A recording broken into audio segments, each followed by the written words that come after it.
Good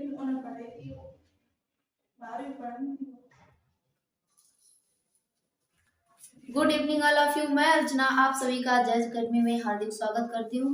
देखिए हमारा topic रहने वाला है सौर मंडल, जिसकी फर्स्ट सेकंड थर्ड आधी क्लासें पढ़ चुकी हैं हमारी। तो आज बताइए सभी लोग कि हम लोग कहाँ तक सोलर सिस्टम में पहुंच चुके हैं। जल्दी से पहले सभी लोग कमेंट करें कि हम लोगों ने जो पिछला चैप्टर कंप्लीट किया है वो लास्ट में उसका पॉइंट क्या रहा था सोलर सिस्टम से संबंधित।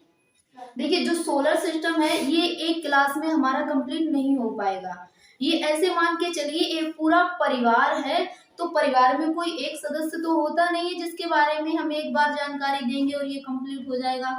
तो ऐसा नहीं है। सोलर सिस्टम ये एक बहुत ही लेंथी चैप्टर है जिसको हमें थोड़ा थोड़ा पार्ट में डिवाइड करके पढ़ना पड़ेगा। ठीक है, तो हम लोग कहाँ तक पहुंचे थे? हम लोगों ने गैलेक्सी कंप्लीट कर ली थी। तो पहले तो ये बताइए आप लोग, हमने जो गैलेक्सी पढ़ाई थी यानी आकाशगंगा, तो उसमें वो होते हैं क्लस्टर। पहला होता है क्लस्टर, दूसरा उसको जब गैलेक्सी का समूह बन जाता है तो वो क्या कहलाता है? सुपर क्लस्टर कहलाता है। तो आप लोग ये बताइए कि एक क्लस्टर में कितनी आकाशगंगा होती हैं। ये हमने पिछली क्लास में आप लोगों को बहुत अच्छे से समझाया था कि समूह बनता है एक क्लस्टर में। ठीक है, तो एक क्लस्टर में कितनी आकाशगंगाएं होती हैं? 3 आकाशगंगाएं होती हैं। जैसा कि देखिए हमने पिछली क्लास में 6 आकाशगंगाओं का डायग्राम बना के आपको समझाया था, जिसमें से 3-3 को एक एक क्लस्टर में रखा था। तो देखिए एक क्लस्टर में कितनी होती हैं? 3 आकाशगंगाएं होती हैं। जैसे कि फर्स्ट ये, सेकंड ये है हमारी आकाशगंगा और थर्ड ये है। ठीक है, अब जब ये तीनों का एक समूह बनेगा तो ये समूह क्या कहलाएगा? क्लस्टर कहलाएगा। ठीक है, ये समूह क्या कहलाएगा? क्लस्टर कहलाएगा।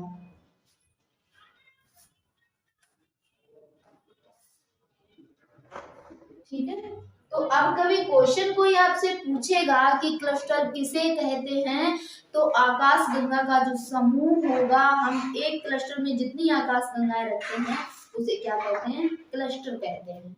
ठीक है, अब देखिए इसमें मान के चलिए हमारी भी आकाशगंगा है। ठीक है, तो हमारी आकाशगंगा का नाम क्या है? सभी लोग जानते हैं, मंदाकिनी है। ठीक है, क्या है? मंदाकिनी आकाशगंगा है जिसमें हम लोग रहते हैं। अब आप लोगों को ये बताना है कि मंदाकिनी को और किन नामों से जानते हैं, क्योंकि जो हिंदी मीडियम वाले स्टूडेंट्स हैं वो मंदाकिनी कहते हैं या दुग्ध मेखला कहते हैं। ठीक है, और जो हमारे सीबीएसई वाले स्टूडेंट्स हैं वो क्या कहते हैं इसको? तो वो बोलते हैं मिल्की वे। ठीक है, क्या कहते हैं? मिल्की वे। देखिए बार बार आपको ये समझाना पड़ रहा है क्योंकि देखिए जितना क्लास में आप लर्न कर लोगे उतना आपको हमेशा याद रहेगा। इसलिए रिवाइज कराने का टारगेट यही रहता है कि आप लोगों को अच्छे से याद हो जाए। ठीक है, ये हम फर्स्ट सेकेंड या थर्ड बार बता रहे होंगे, आपको तीसरी बार बता रहे हैं आकाशगंगा के बारे में। ठीक है, और जो ये हमारी मंदाकिनी आकाशगंगा के पास दूसरी आकाशगंगा है यानी सबसे समीप आकाशगंगा है, उसको हम लोग बोलते हैं देवयानी। ठीक है, उसका नाम क्या है? देवयानी है उसका नाम। अब देखिए सेकंड तक तो बात हो चुकी है सबसे पास, लेकिन कभी क्वेश्चन ये दे दिया जाए कि हमारी मंदाकिनी आकाशगंगा के दूसरे नंबर पर सबसे करीब कौन सी आकाशगंगा है? फर्स्ट वरीयता देंगे हम लोग देवयानी को। अगर सेकंड की बात की जाए तो MGC-33, उसका नाम क्या है? मान के चलिए ये थर्ड नंबर पर है और उसका नाम है MGC-33। ये इस आकाशगंगा का नाम रहेगा। ठीक है, कंप्लीट हुआ यहाँ तक।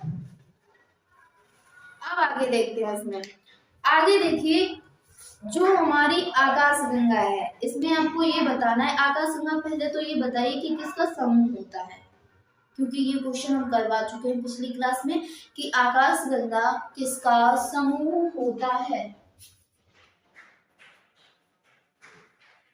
तो किसका समूह होता है? तारों का समूह होता है। ठीक है, देखिए ये मत समझना कि जो हम पिछली क्लास में पढ़ा चुके हैं दोबारा से वही रिवाइज। अगर आपको डेली कोई नई क्लास मिलेगी और पिछली क्लास से संबंधित क्लास मिलेगी तो आपको कुछ ना कुछ नया बताया जाएगा उस क्लास में। इसलिए आपको क्लास से भागना नहीं है, क्योंकि जब हम आपको दोबारा से रिवाइज कराएंगे तो डेली उसमें कुछ ना कुछ नया मिलेगा आपको देखने को। ठीक है, तो चलिए इसमें देखते हैं जो हमारी आकाश गंगा है वो किसका समूह है? तारों का समूह है। अब ये बताइए, तारे तो हर जगह होंगे, यहाँ पर भी होंगे, बीच में भी होंगे, साइड यानी किनारों पर भी होंगे, लेकिन क्वेश्चन हमारा ये कह रहा है कि आकाश गंगा में सबसे अधिक तारे मध्य में हैं या किनारों पर हैं? तो सभी लोग जल्दी से आंसर दें कि तारे हैं वो मध्य में अधिक हैं या किनारों पर अधिक हैं। ठीक है, तो ये कहाँ पर अधिक हैं? ये मध्य में अधिक हैं। यहाँ पर यानी जो तारों का समूह है वो मध्य में अधिक है। ठीक है, मध्य में अधिक है। ये भी क्वेश्चन हमने आपको बताया कि जो आकाश गंगा है इसका आकार कैसा है, ये भी क्वेश्चन कर चुके हैं ना हम लोग। तो इसको आकार कैसा है? स्पाइरल है, यानी हम बोल सकते हैं सर्पिलाकार है। ठीक है, कैसा है आकार?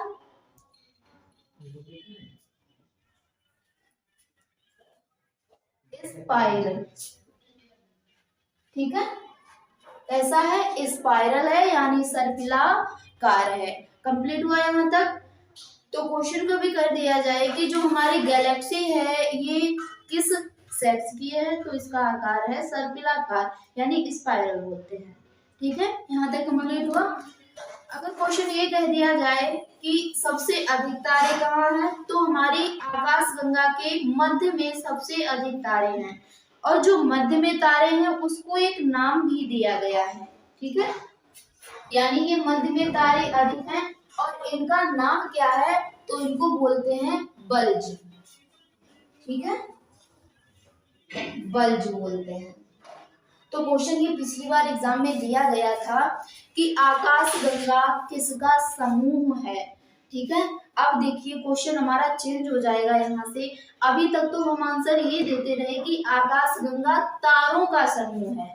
ठीक है, लेकिन अब ये क्वेश्चन क्या कह रहा है कि आकाश गंगा किसका समूह है। तो अगर आपको ऑप्शन में बल्ज दिया जाता है तो आप लोगों को बल्ज टिक करना है, क्योंकि जो आकाश गंगा है उसमें सबसे अधिक तारे कहाँ हैं? मध्य में तारे हैं, और जो मध्य में तारे हैं उनको एक नाम दे दिया है हमने। क्या नाम दिया है? बल्ज नाम दिया है। इसलिए आपको क्या टिक करना है? बल्ज टिक करना है। ठीक है, अब देखिए इसमें दूसरा क्वेश्चन ये बनेगा। पहला तो हो गया तारे कहाँ है, दूसरा क्वेश्चन ये है कि सर्वाधिक ब्लैक होल कहाँ मिलते हैं हमें आकाश गंगा में। ब्लैक होल क्या होते हैं, ये तो हमने आपको जब तारों का निर्माण पढ़ाया था तभी कंप्लीट करवा दिया था कि ब्लैक होल क्या होते हैं। जो बुझे हुए तारे होते हैं, तारों के निर्माण में बहुत अच्छे से हमने क्लास कंप्लीट की थी। ब्लैक होल और जो होते हैं हमारा व्हाइट तारा होता है, इस प्रकार के तारे आदि कंप्लीट किए थे। तो आप लोगों को जल्दी से बताना है कि जो ब्लैक होल की संख्या होती है वो आकाशगंगा के किनारे पर अधिक होती है या मध्य में अधिक होती है? जल्दी से बताइए सभी लोग। तो ये भी कहाँ पर होते हैं? ब्लैक होल, ये भी मध्य में अधिक होते हैं। ठीक है, ब्लैक होल ये भी कहाँ पर अधिक होते हैं? तो ये भी मध्य में होते हैं। सिंपल सी बात है ना, जहां पर तारे अधिक होंगे वहीं पर तो ब्लैक होल अधिक होंगे। ऐसा तो है नहीं जहां किनारों पर एक दो तारे हैं, एक दो तारे नहीं कह सकते, अधिक तारे हैं, लेकिन अधिक संख्या की अगर बात की जाए तो ये तो मध्य में ही है ना। और जहां अधिक तारे होंगे वहीं पर तो ब्लैक होल अधिक होंगे, जायज की बात है। तो ब्लैक होल और बल्ब की संख्या कहाँ पर अधिक है? तो मध्य में अधिक है आकाशगंगा में। ठीक है, अब देखिए दूसरा पॉइंट हमारा यहाँ पर ये बनेगा, जो तारों का समूह होता है इसमें तारे कौन कौन से हमारे लिए इम्पोर्टेंट रहते हैं और किन तारों से क्वेश्चन पूछे जाते हैं। तो इसमें देखिए फर्स्ट हमारा तारा रहता है ध्रुव तारा, जिससे हमारे एग्जाम में क्वेश्चन बनता है। सेकंड रहता है सप्तऋषि ताराओं का समूह। आपने देखा होगा आकाश में सप्तऋषि ताराओं का समूह, यानी जो 7 तारे हमें दिखते हैं उनको हम लोग क्या बोलते हैं, सप्तऋषि तारों का समूह बोलते हैं। अब देखिए ये जो सप्तऋषि तारों का समूह होता है ये दो प्रकार से होता है, ठीक है, यानी दो प्रकार के तारे हमें इसमें दिखते हैं। फर्स्ट कैसा होता है, बृहद सप्तऋषि, यानी जो तारे हमें थोड़े बड़े दिखाई देते हैं उन्हें हम लोग क्या बोलते हैं, बृहद सप्तऋषि तारे बोलते हैं। दूसरा होता है लघु सप्तऋषि, यानी जो तारे हमें छोटे दिखाई देते हैं तो उनको हम बोलते हैं लघु सप्तऋषि। ठीक है, यहाँ तक कोई डाउट है? नहीं। चलिए आगे देखिए, इसमें फर्स्ट हम क्या पढ़ेंगे, ध्रुव तारा। फर्स्ट पर हम लोग क्या पढ़ेंगे, ध्रुव तारा देखेंगे। सभी लोग जानते होंगे ना ध्रुव तारा किस दिशा में होता है, पृथ्वी से बहुत लोग देखते हैं। देखिए क्वेश्चन कभी किया जाएगा तो यही किया जाएगा कि पृथ्वी के किस दिशा में ध्रुव तारा है, ठीक है ना। तो सभी लोग जानते हैं कि पृथ्वी के उत्तर दिशा में ध्रुव तारा है। जब इसकी पौराणिक कथाएं भी हम लोग सुनते हैं तो पौराणिक कथाओं में भी ध्रुव के बारे में बताया जाता है। ऐसा माना जाता है, आपने सुना होगा कि ध्रुव देव वो एक राजा थे, ठीक है, और उनके पौराणिक कथाओं में जो भगवान विष्णु होते हैं उनसे भी कुछ रिलेशन उनका था, ऐसा कुछ बताया जाता है, ठीक है। तो उनको जो समृद्धि प्राप्त हुई थी उसकी वजह से उनका स्थान उन्हें दे दिया गया है उत्तर दिशा में, ऐसा बताया जाता है। तो उनको भी इस प्रकार से माना जाता है। लेकिन हम लोग जब साइंस के अनुसार देखेंगे तो हमें देखिए साइंस और पौराणिक कथाओं में अंतर क्या होता है, उसमें ये अंतर रहता है कि पौराणिक कथाएं हम सुनते हैं और मान लेते हैं, यानी किसी व्यक्ति ने एक दूसरे व्यक्ति को बताया, दूसरे व्यक्ति ने तीसरे व्यक्ति को बताया, यहाँ तक चलते चलते वो दूसरे लोगों के पास पहुंचे, और जब हमारे पास पहुंचे तो हमें भी तो एक्सेप्ट करना पड़ेगा ना कि ऐसा हुआ होगा, ठीक है। लेकिन जो हमारा साइंस कहता है उसमें हमें भरोसा किस लिए हो जाता है, क्योंकि अगर साइंस ने ये कहा है कि पृथ्वी गोल है तो क्या है, दूरबीन, साइंस में जो दूरबीन का आविष्कार हुआ उसके माध्यम से हम देख भी तो सकते हैं ना कि पृथ्वी गोल है या चौड़ी है या मोटी है या पतली है, ठीक है। इसलिए हम साइंस पर पूरा भरोसा करते हैं, और पौराणिक कथाएं जो हैं यथार्थ, हम उनको निहत्था झूठ नहीं कह सकते हैं, कुछ तो सच्चाई रही होगी, ठीक है। तो लेकिन जो हमें आंखों से दिखाई देता है उसको हम लोग प्रत्यक्ष या प्रमाणित मान सकते हैं, उसको हम सच मान सकते हैं। तो चलिए फर्स्ट पर हमारा कौन सा है, ध्रुव तारा। कौन सा है, ध्रुव तारा। और सेकंड जो हम लोग पढ़ेंगे वो कौन सा तारा है, सप्तऋषि तारा। सप्तऋषि तारा का जो समूह होता है, देखिए सप्तऋषि आप नाम लीजिए तो सप्त का मतलब क्या होता है, सात होता है। थोड़ी बहुत तो संस्कृत सभी को आती होगी ना, सप्त, अष्ट और षष्ठ, पंचम, इस प्रकार के वर्ड होते हैं ना। तो सप्त का मतलब क्या होता है, सात, यानी जो सात तारों का समूह होता है उसको हम लोग कहते हैं सप्तऋषि तारों का समूह। अब देखिए जो ये समूह है ये दो पार्ट में डिवाइड है। पहला पार्ट हमारा कौन सा बनेगा, बृहद सप्तऋषि। क्या है, बृहद सप्तऋषि, बृहद सप्तऋषि। और दूसरा है लघु सप्तऋषि।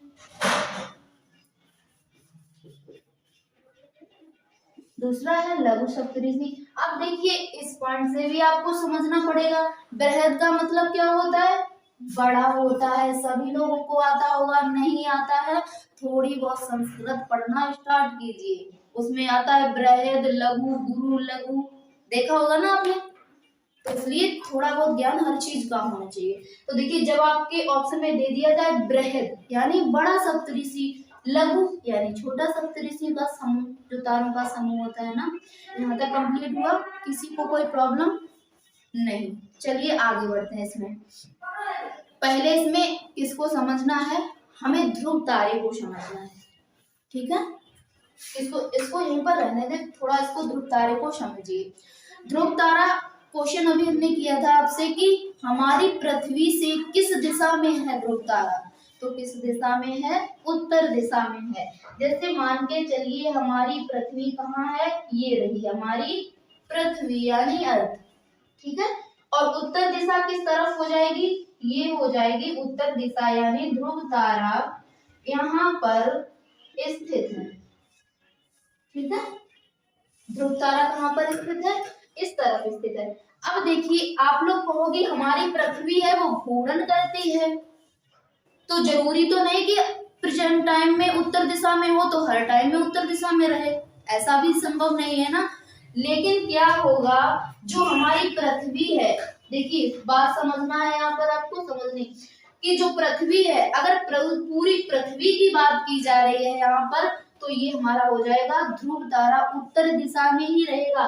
मान के चलिए ये सूर्य है और ये पृथ्वी राउंड कर रही है सूर्य का, ठीक है। अब बताइए पृथ्वी जब हमारी यहाँ से यहाँ जाएगी तो यही तो कहेंगे ना कि पृथ्वी से उत्तर दिशा में है, ये तो नहीं कहने लगेंगे कि मंगल से उत्तर दिशा में है या हमारे घर से उत्तर दिशा में है, ये तो नहीं कहेंगे ना। तो हमेशा पॉइंट ये याद रखना है आपको कि कभी ध्रुव तारे की बात की जाए, दिशा की बात की जाए, डायरेक्शन की बात की जाए, तो किस डायरेक्शन में है, ये उत्तर दिशा में है, ठीक है। ये तो था हमारा ध्रुव तारा। अब देखिए ध्रुव तारे को हम लोग देखते किस प्रकार से है, यानी हमें ये तारा डायरेक्ट दिखाई नहीं देता है, इसको किसी तारों के माध्यम से देखते हैं। वो तारे हमारे कौन से होते हैं, सप्तऋषि तारे होते हैं। अब देखिए सप्तऋषि तारे और जो ध्रुव तारा है इनका किस प्रकार से रिलेशन है, इनके माध्यम से हम किस प्रकार से ध्रुव तारे को देख सकते हैं। तो चलिए, जैसा कि आपने सुना होगा ना, इनका रिलेशन बहुत से रिश्तेदारों का रिलेशन होता है। आपने सुना होगा फूफा का लड़का या अन्य रिश्तेदार। तो हमारा मान के चलिए हमें किसी से जानकारी नहीं दी, हमें उस व्यक्ति से कोई संबंध नहीं था, लेकिन हमारे रिश्तेदारों का संबंध है, तो हमें भी तो थोड़ा बहुत संबंध रखना है ना। जब हम अपने रिश्तेदार के पास पहुंचेंगे तभी तो अगले बंदे से मिल पाएंगे, ठीक है। तो चलिए, तो इसमें भी ये रिलेटेड है सप्तऋषि तारे से, ध्रुव तारा रिलेटेड है। इसलिए अगर ध्रुव तारे को पढ़ना है अच्छे से तो पहले सप्तऋषि के पास जाना होगा। किसके पास जाना होगा, सप्तऋषि के पास जाना होगा। तो चलिए पहले सप्तऋषि के पास पहुंचते हैं।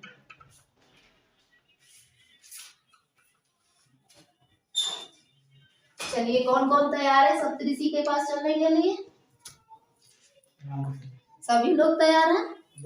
चलिए, तो पहले किनके पास पहुंचेंगे, सप्तऋषि तारे के पास।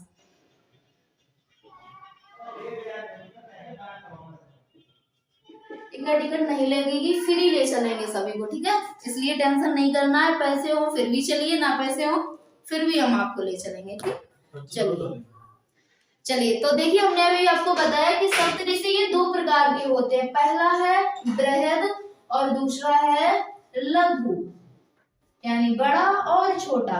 अब देखिए जो बृहद सप्तऋषि है इनका पहले तो आप मैप बनाइए, यानी किस प्रकार से इसमें तारों का समूह है। हम इसमें तारे अपनी मर्जी से सेट नहीं कर सकते हैं, यानी कोई तारा यहाँ रख दिया, यहाँ रख दिया, यहाँ रख दिया, ऐसा नहीं है।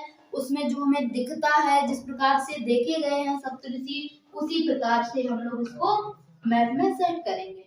तो देखिए जो बृहद सप्तऋषि है वो किस प्रकार के हैं, वो देखिए पहला यहाँ पर ये दिया गया है तारा, दूसरा ये रहेगा, तीसरा ये, चौथा ये है बृहद सप्तऋषि।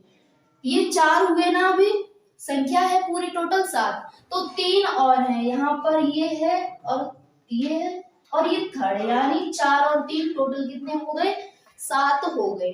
तो देखिए जो बृहद सप्तऋषि है उसको इस माध्यम से हम लोग देखते हैं, यानी जब मैप हम लोग देखेंगे तो इस प्रकार से दिखाई देंगे हमें सप्तऋषि। कौन से, बृहद सप्तऋषि। अब देखिए जो लघु सप्तऋषि है उसका डिजाइन कैसा है, तो उसमें देखिए फर्स्ट तारा यहाँ मिलेगा लघु में, सेकंड ये रहेगा, थर्ड ये, और फिर देखिए लघु बृहद में जो 3 तारे हैं वो ऊपर की ओर हैं, लेकिन जो लघु में 3 तारे हैं वो इस तरफ की ओर, यानी नीचे दिशा की ओर जा रहे हैं, ठीक है। तो समझ में आया। अब देखिए जब आप सप्तऋषि देखोगे तो आपको ध्रुव की पहचान कैसे होगी ये बताइए। देखा होगा आपने कि जो यहाँ पर बृहद सप्तऋषि है, जब इसको देखोगे तो ध्रुव तारा यहाँ पर दिखाई देगा, ठीक है, जब इसको देखोगे बृहद सप्तऋषि को तो ध्रुव तारा यहाँ पर दिखाई देगा, और जब लघु सप्तऋषि को देखोगे तो ध्रुव तारा यहाँ पर दिखाई देगा। ठीक है, तो ध्रुव तारा हमें यहाँ पर दिखाई देगा। ठीक है, अब देखिए जो हमारी पृथ्वी है, जब यहाँ पर हम देखिए कभी ध्रुव तारे से क्या होता है और सप्तऋषि से क्या होता है। ध्रुव तारे से देखिए पहचान क्या रहती है, आपने देखा होगा कि सैनिक होते हैं या समुद्र में चलने वाली जो नाव होती है उसके जो नाविक होते हैं, कभी कभी क्या होता है कि मान के चलिए नाविक सो गया, बीच में नाव चल रही थी, तो देखिए अब नाविक सो गया, अब उसको क्या पता कि हमारी नाव किस दिशा में जा रही है, उसको नहीं पता ना।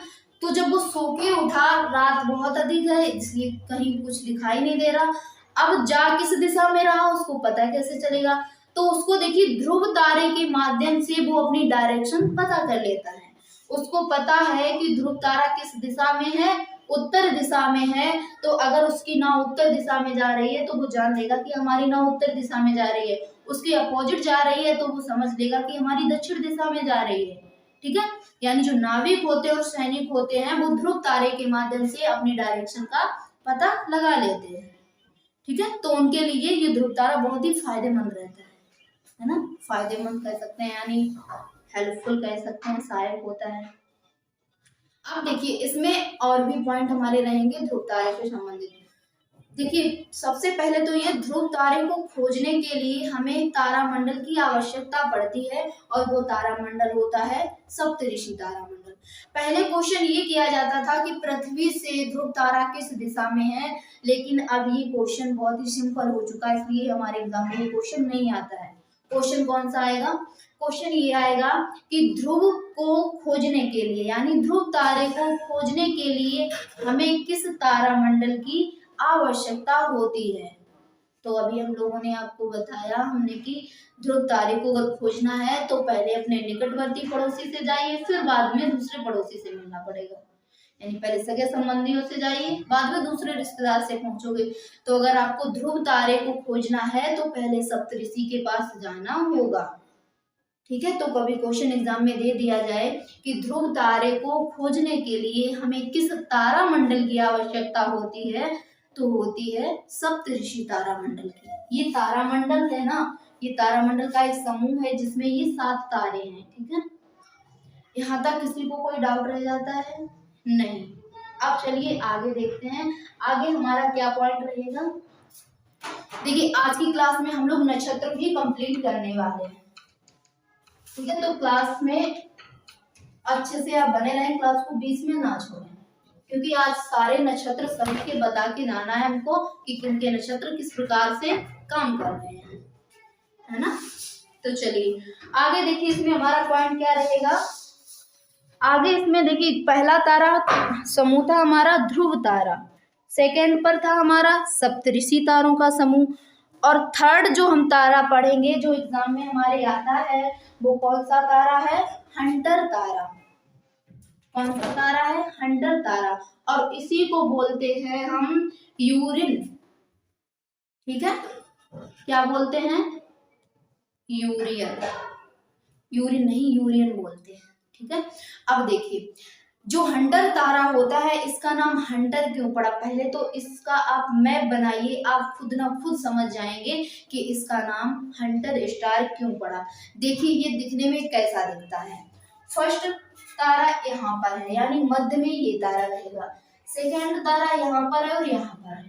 ठीक है, अब देखिए ये मिले हुए हैं, यहाँ पर इतना कंप्लीट हुआ। अब देखिए यहाँ पर 3 स्टार्स हैं, फर्स्ट यहाँ पर है और ये यहाँ पर है। ठीक है, इतने हैं, तो तारों की संख्या कितनी हो गई, 6 हो गई, लेकिन अभी पूरे तारे कंप्लीट नहीं हुए हैं।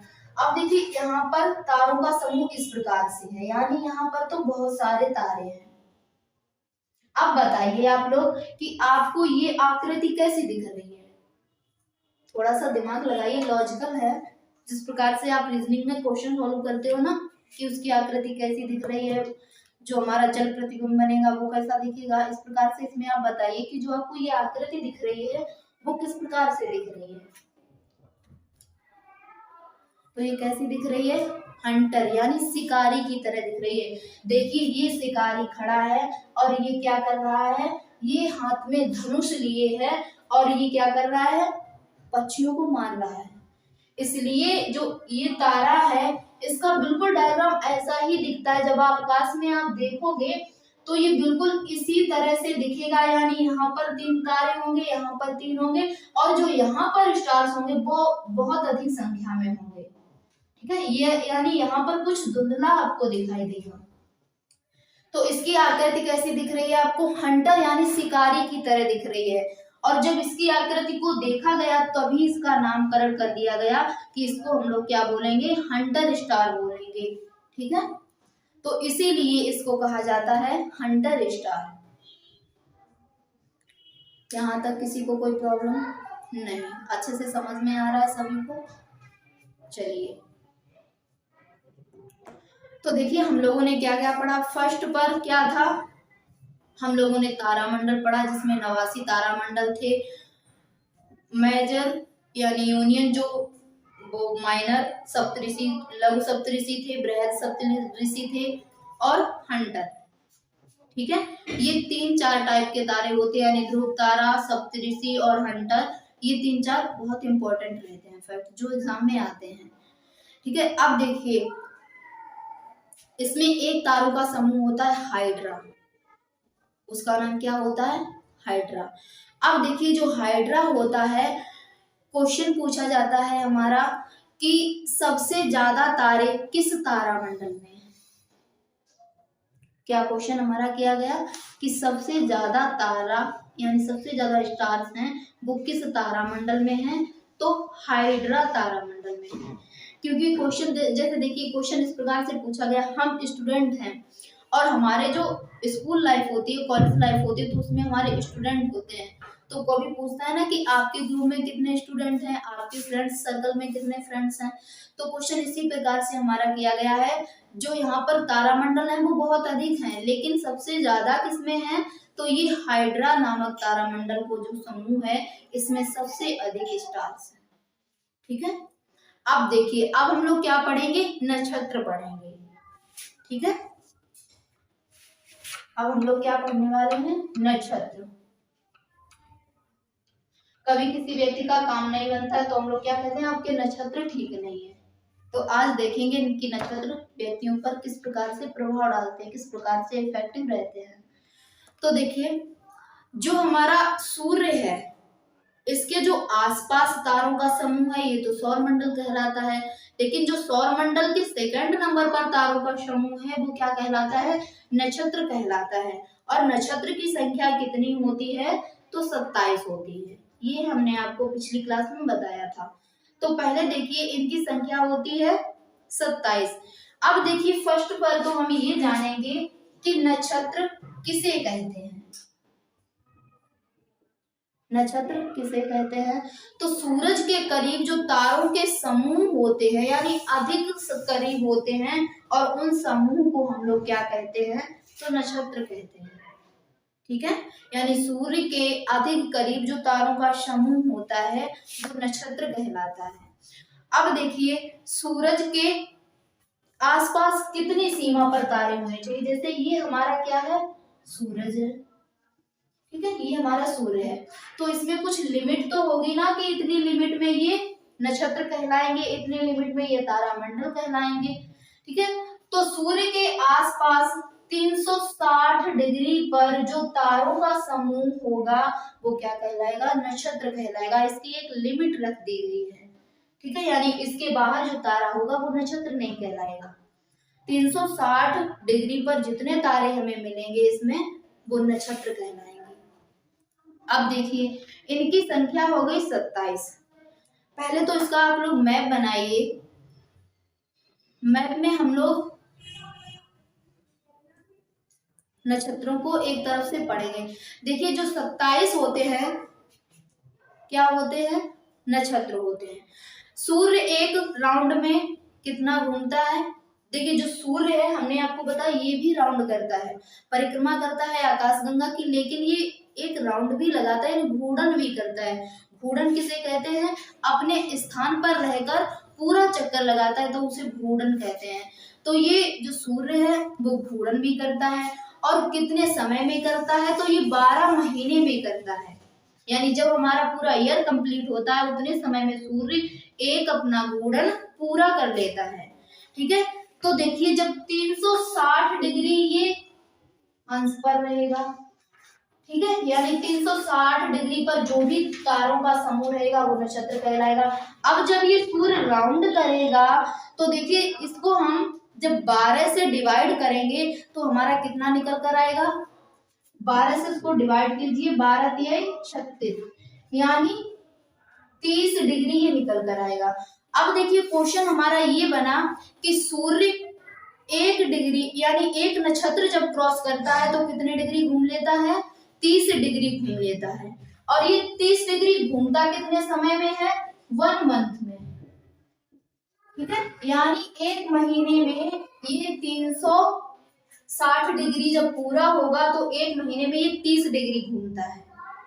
ठीक है, तो कभी क्वेश्चन किया जाए कि सूर्य जो है एक महीने में कितना घूर्णन करता है तो 30 डिग्री सूर्य घूम जाता है। ठीक है, अब देखिए जो हमारा ये नक्षत्र है इनकी संख्या है 27, यानी 27 नक्षत्र हैं, और इनको हम लोग क्या कहते हैं? राशि भी कहते हैं। याद रखना है सभी को, क्योंकि कभी क्वेश्चन एग्जाम में ये दे दिया जाए कि राशि किसे कहते हैं, तो नक्षत्र को ही हम लोग राशि कहते हैं। इसकी संख्या कितनी होती है? तो 27 होती है, राशि या नक्षत्र की। ठीक है, अब देखिए इसको मैप के जरिए यहाँ पर हम लोग बनाएंगे राशि। आपने देखी होगी ना जो पंडित जी के पत्रे में राशि का मैप होता है, देखा है ना वो किस प्रकार से होता है? उसमें पूरा विष्णु भगवान का चक्र दिखता है आपको, उसमें क्या होता है? पूरी राशियां लिखी हुई होती हैं। ठीक है, तो आप इसमें बनाइए, मैप बनाना है हमको इस प्रकार से। ये यहाँ पर है हमारा सूर्य, ठीक है, बीच में सूर्य है, आसपास ये 360 डिग्री का पूरा कोण हमारा रहेगा। अब देखिए यहाँ पर फर्स्ट यानी यहाँ पर नंबर डालते हुए चलना है।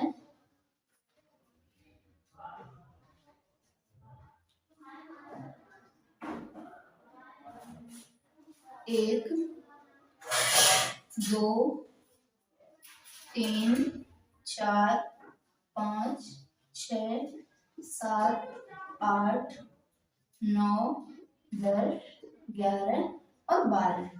ठीक है, देखिए जो यहाँ पर सूर्य घूमता है वो एक महीने में कितना घूमता है? एक महीने में ये घूमता है 30 डिग्री घूम जाता है सूर्य। ठीक है, लेकिन पूरा राउंड कितने में करता है? 12 महीने में सूर्य पूरा चक्कर लगाता है। तो जो राशियां रखी गई हैं इनको हम लोग एक क्रम में रखेंगे, कितनी? 12 करके टोटल। ठीक है, अब देखिए जो टोटल राशियां हैं 12, इनमें देखिए जो 27 हैं वो मूल राशियां हैं, और जो इसमें हम लोग समझेंगे वो टोटल हमने कर दी 12, यानी 12 महीने में सूर्य घूमता है।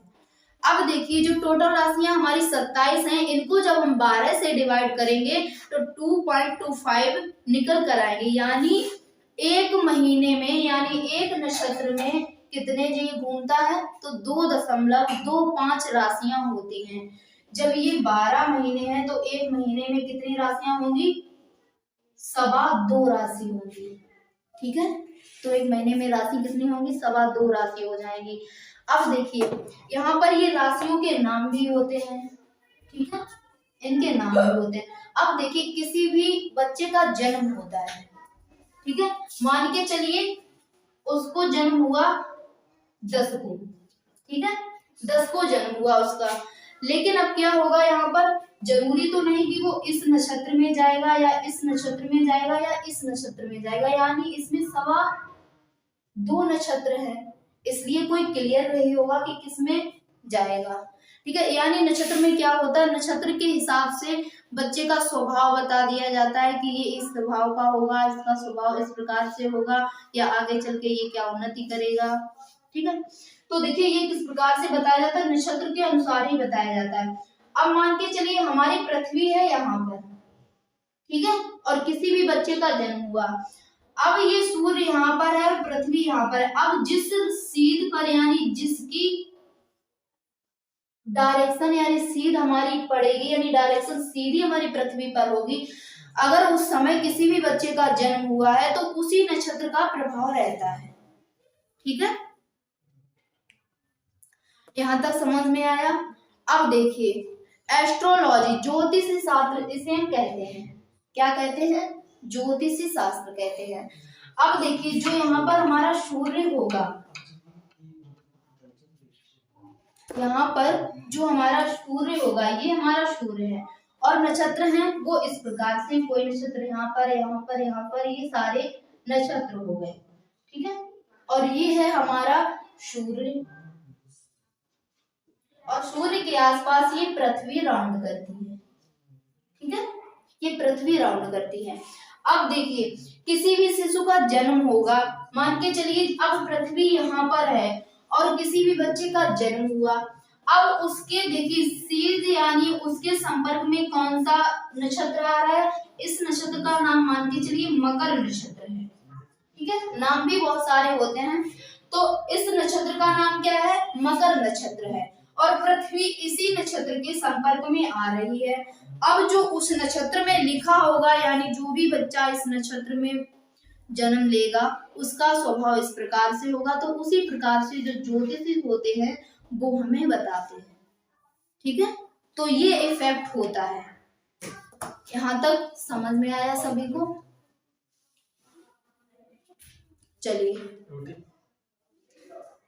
तो फिर आज क्लास को यहीं पर हम लोग समाप्त करते हैं। उम्मीद करते हैं कि नक्षत्र और जो तारा का समूह होता है, सप्तऋषि तारा या ध्रुव तारा, तो उसकी क्लास आप लोगों को समझ में आई होगी। तो सभी लोग क्लास को लाइक करें, शेयर करें, और क्लास को शेयर तो अवश्य करें, क्योंकि देखिए क्लास में जो भी पॉइंट रहते हैं इंपॉर्टेंट पॉइंट ही रखे जाते हैं।